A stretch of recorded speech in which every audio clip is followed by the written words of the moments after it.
Assalamualaikum warahmatullahi wabarakatuh.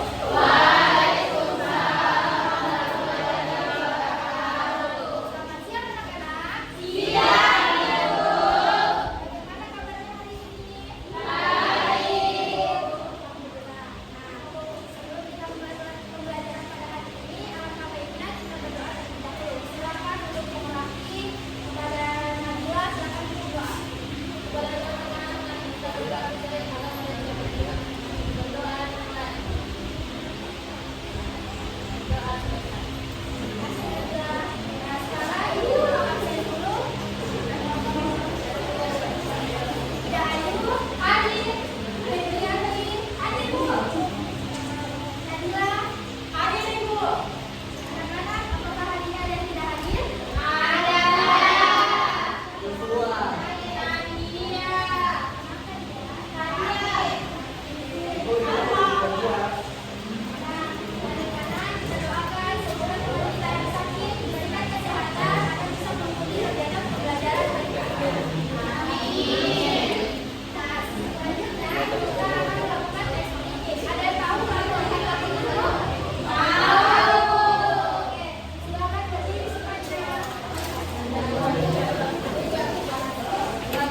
Ya, benar.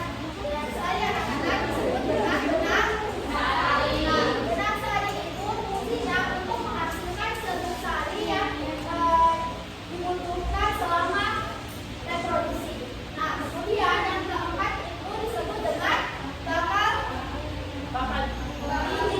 biji. Nah, bakal biji ini fungsinya untuk melindungi sekaligus tempat daun itu berada. Nah, bakal biji itu anak-anak akan berkembang biak menjadi biji sampai dengan proses pembuahannya itu selesai. Ya, kemudian yang kelima disebut dengan dasar bunga. Nah, anak-anak, dasar bunga itu fungsinya untuk tempat melekatnya kelompok bunga dan juga mahkota bunga. Dari bagian nomor 1 sampai yang kelima sudah bisa dipahami? Oke, selanjutnya yang keenam disebut dengan tangkai. Ya, tangkai bunga. Nah, tangkai bunga itu berfungsi untuk tempat melekatnya bunga. Nah, dia menjaga keseimbangan bunga agar bunga itu tidak jatuh ketika ditiup angin.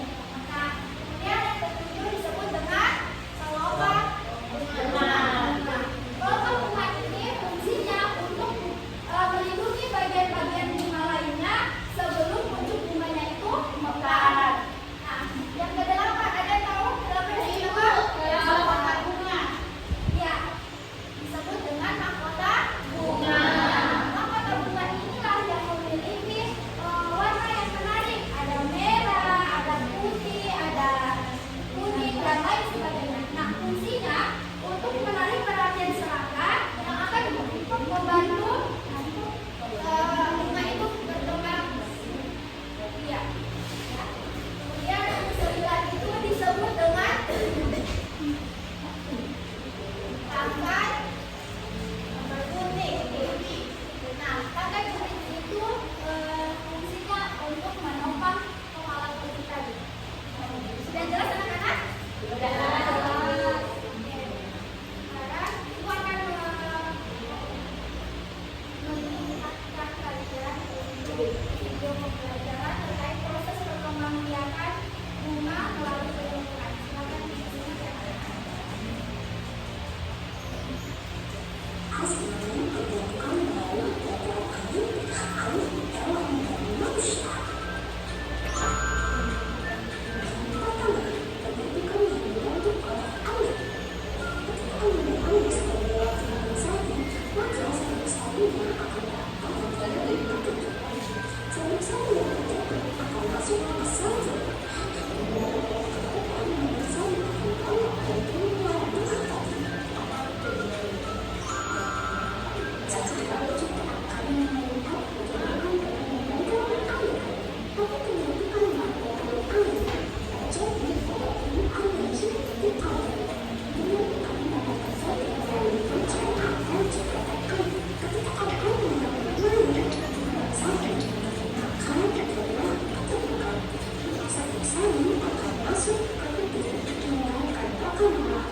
teman-teman.